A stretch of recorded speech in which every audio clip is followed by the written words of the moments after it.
Here's a little trick I learned just recently. Let's say you're zoomed right in, you're editing the image. Like at the moment, I'm using my brush tool on this layer and I'm selecting the color and I'm painting over so we can make even tones. I mean, we can't really see what's happening in the whole image. So I'll zoom out.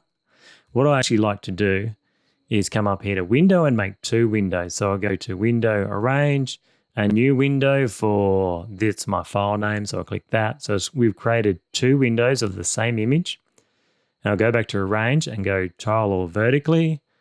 And now when I'm editing one image over here, it'll actually show up on the other picture. I mean, we can't really see what we're doing now, but if I show an example, see how both images change color? So if we're zoomed in super tight on his nose and making things the wrong color, we can actually see a full size example.